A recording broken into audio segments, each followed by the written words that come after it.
अप्रत्याशित नतीजे से निराश था, तो ये लोग सामने आए, युवा कांग्रेस के नौजवान ये सामने आए, इन्होंने कहा कि कोई बात नहीं, दोबारा से मशाल उठाएंगे, दोबारा से धनुष हाथ में लेंगे, दोबारा से लड़ाई लड़ेंगे, हरियाणा में अन्याय से लड़ाई लड़ेंगे, तो हम लड़ाई लड़ेंगे। ये मैदान में उस समय आए। बार की कमेटी युवा कांग्रेस की जो सारे पदाधिकारी जीत के आए, मैं अपनी तरफ से आप सबको बहुत बहुत बधाई देता हूं। जो हौसला आपने दिखाया, जिस समय बड़े बड़े कार्यकर्ता, बड़े बड़े नेता निराश थे, आपने आशा जगाई हम सबके मन में। आप बधाई के पात्र हो, आप आगे आगे चलोगे, हम आपके साथ कंधे से कंधा मिला के चलेंगे इस लड़ाई में। और हमारे भाई जो कि प्रदेश अध्यक्ष के रूप में आप सबका प्रतिनिधित्व कर रहे हैं, उनको भी मैं बहुत बहुत बधाई देता हूं।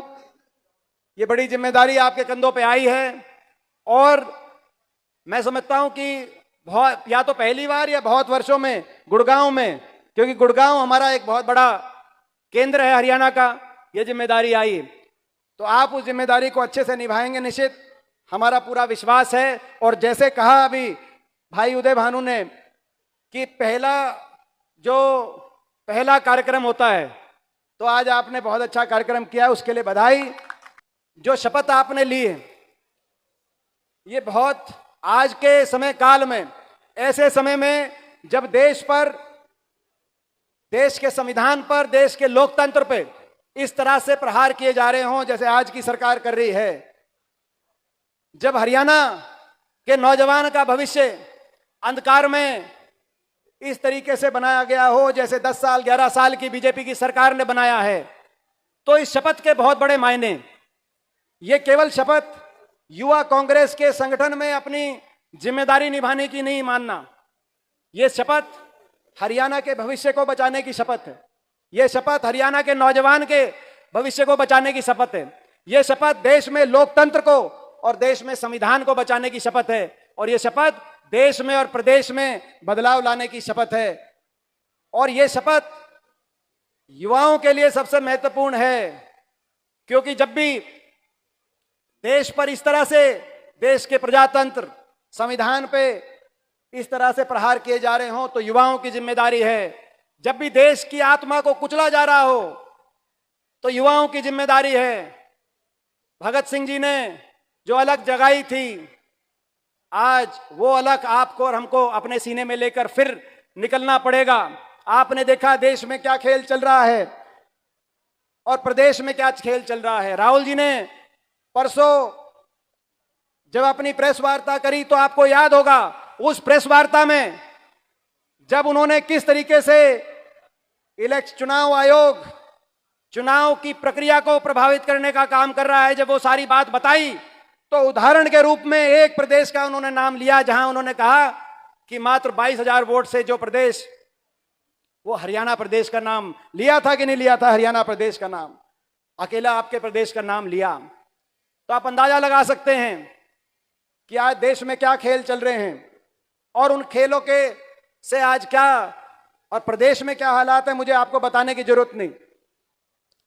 प्रदेश में जो हरियाणा प्रदेश 2014 से पहले प्रति व्यक्ति आय, प्रति व्यक्ति निवेश, विकास दर में देश में नंबर 1 पे माना जाता था। हरियाणा के विकास की चमक पूरे देश को दिखाई देती थी। गुड़गांव में रैपिड मेट्रो आ रही थी, तो फरीदाबाद, बहादुरगढ़ मेट्रो से जोड़े जा रहे थे, बल्लभगढ़। कहीं मानेसर में विश्व स्तरीय औद्योगिक क्षेत्र IMT लग रही थी, तो कहीं पूरे प्रदेश के अंदर थर्मल के कारखाने, औद्योगिक क्षेत्र, बड़े बड़े विश्वविद्यालय, पूरा प्रदेश विकास की तरफ आगे जा रहा था। 11 साल में उस प्रदेश में केवल प्रदेश को ही विकास की पटरी से नहीं उतारा है भाजपा ने, प्रदेश की राजनीति को भी विकास की पटरी से उतारने का काम किया है। प्रदेश की राजनीति में विकास पे केंद्रित राजनीति ना हो, प्रदेश की राजनीति नकारात्मक मुद्दों पे केंद्रित हो जाए। भाई को भाई से लड़ाने का काम, भाई को भाई से उलझाने का काम जो किया गया, जिस तरह का खेल हरियाणा के अंदर, मुझको आपको बताने की जरूरत नहीं है, मुझसे ज्यादा वो आपने देखा। और उसका एक ज्वलंत उदाहरण आज हम गुड़गांव में हैं, वैसे हर जिले के अंदर, पूरे प्रदेश के अंदर सारी बात आप जानते हो दिल में। लेकिन एक उदाहरण, अभी संसद के इस सत्र में उदय भाई, इस पिछले सप्ताह मैंने एक सवाल पूछा कि गुड़गांव की बदहाली के लिए कौन जिम्मेदार है। गुड़गांव में हर तरह की समस्या का जो सामना करना पड़ रहा है नागरिकों को, सीवरेज का, गंदगी का, टूटी सड़कों का, जल भराव का, प्रदूषण का, उसके लिए कौन जिम्मेदार है। तो जो मंत्री हैं केंद्रीय, खट्टर साहब, उनका जवाब आया। इस महकमे के मंत्री भी खट्टर साहब हैं। हम 10 साल पहले यहां, वहां, पहले 10 साल में हरियाणा को विकास की पटरी से उतारा, अब उनको जिम्मेदारी ऊपर दे दी। ये भाजपा की। अगर हरियाणा के लिए फिट नहीं थे, 10 साल में इतने लोग खिलाफ हो गए थे कि बीजेपी को उनको बदलना पड़ा। हरियाणा के लिए अगर फिट नहीं थे तो देश के लिए कहां से फिट थे। लेकिन ये चल रहा है, ये स्थिति चल रही है। और नायब सैनी जी जो मुख्यमंत्री बने, उन्होंने जब जिला परिषद चुनाव लड़ा तो चौथे नंबर पे आए। वो जिला परिषद के लिए फिट नहीं थे तो उनको चंडीगढ़ बिठा दिया। ये स्थिति चल रही है। तो मैंने जब सवाल पूछा कि गुड़गांव में इतनी नरकीय स्थिति है, कौन जिम्मेदार है, तो जवाब आया कि गुड़गांव के नागरिकों को किसी समस्या का सामना करना ही नहीं पड़ रहा, सब कुछ ठीक है। यही जवाब आया। आपने देखा होगा, देखा कि नहीं देखा आपने? गुड़गांव वालों ने देखा। ये हरियाणा की स्थिति है। एक शायर हुए हैं अदम गोंडवी, उनका एक शेर है। वो शेर क्या है? तुम्हारी फाइलों में गांव का मौसम गुलाबी है, तुम्हारी फाइलों में गांव का मौसम गुलाबी है, मगर ये आंकड़े झूठे हैं, ये दावा किताबी है। तो भाई खट्टर साहब, आपकी फाइलों में गुड़गांव का मौसम गुलाबी है, लेकिन ये आंकड़े झूठे हैं, ये दावा किताबी है। और खट्टर साहब, आपकी फाइलों में हरियाणा का मौसम भी गुलाबी है, लेकिन ये आंकड़े झूठे हैं और ये दावा किताबी है। ये स्थिति आज जिस प्रदेश के विकास की चमक पूरे देश को दिखती थी, जो आज जिस प्रदेश में संभावना है, प्रदेश में सबसे विकसित प्रदेश के रूप में, पूरे देश में सबसे विकसित प्रदेश के रूप में उभर के आने की संभावना है, दुनिया के विकसित देशों के मुकाबले में आके खड़ा हो जाए, ऐसी संभावना, और उस तरफ बढ़ रहे थे 2014 तक। आज इन 11 साल में जो स्थिति बनी है, वहां का नौजवान और नौजवान के भविष्य को किस तरह से अंधकार में करने का काम किया, उसका अंदाजा आप लगा सकते हो। देश में आज सबसे ज्यादा बेरोजगारी है तो हरियाणा में है। देश में सबसे ज्यादा नशे में बढ़ोतरी कहीं हुई है तो पंजाब से भी ज्यादा आज हरियाणा में हुई है।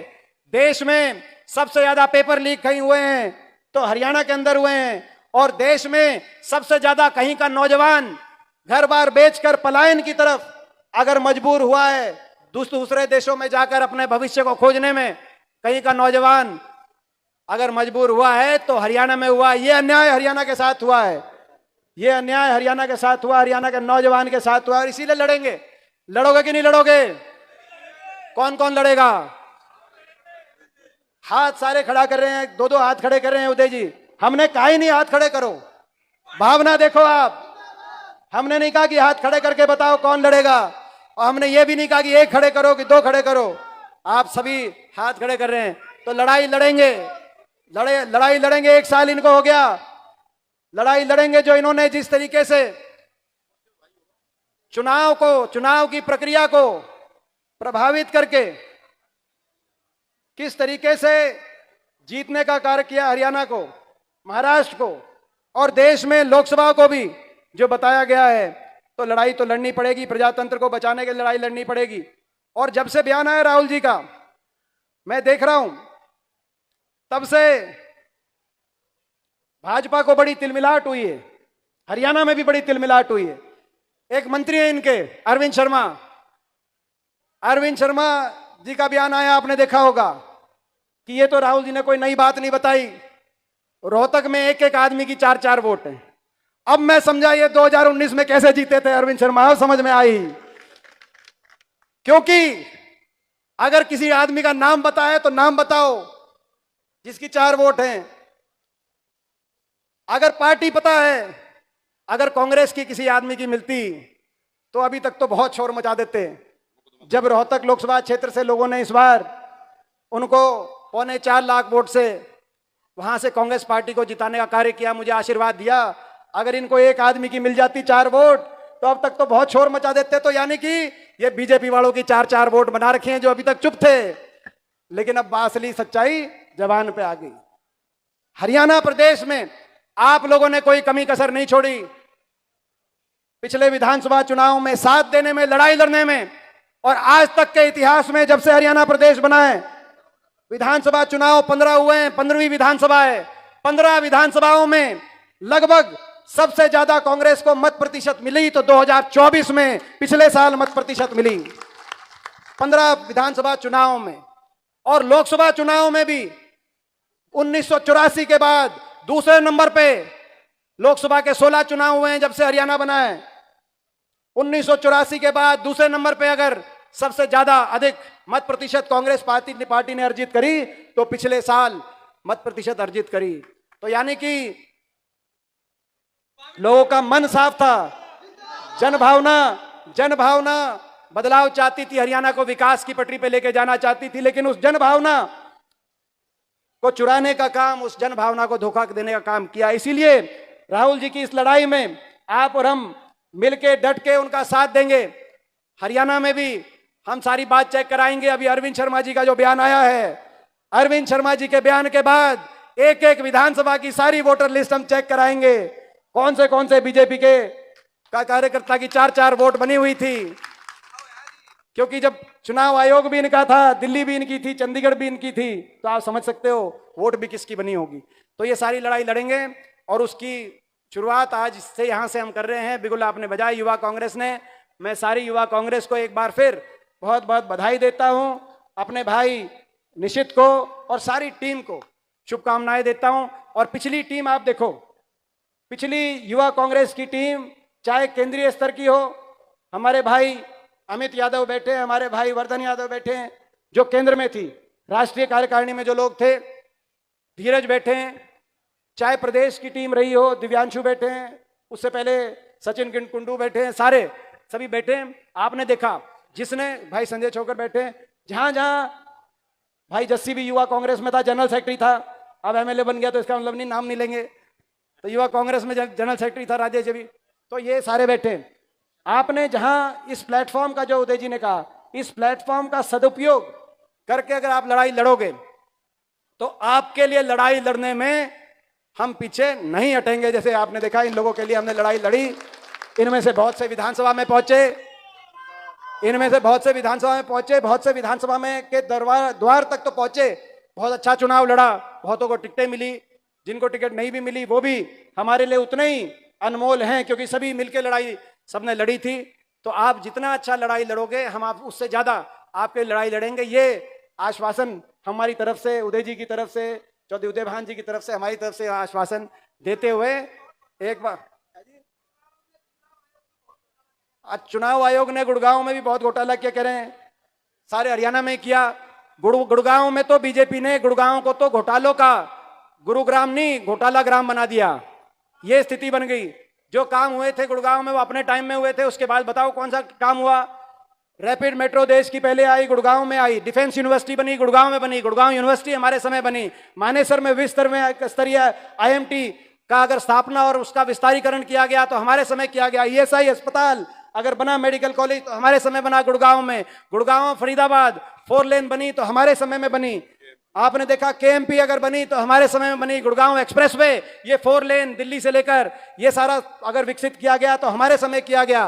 गोल्फ कोर्स रोड अगर विकास की अगर नींव रखी गई, हमारे समय रखी गई। एमजी रोड अगर बनाई गई तो हमारे समय बनाई गई। द्वारका एक्सप्रेसवे पे 70% काम अगर कंप्लीट कराने का काम हुआ तो हमारे समय काम हुआ। खट्टर साहब, आपने तो कह दिया संसद में कि सब कुछ अच्छा है गुड़गांव में, कोई दिक्कत ही नहीं।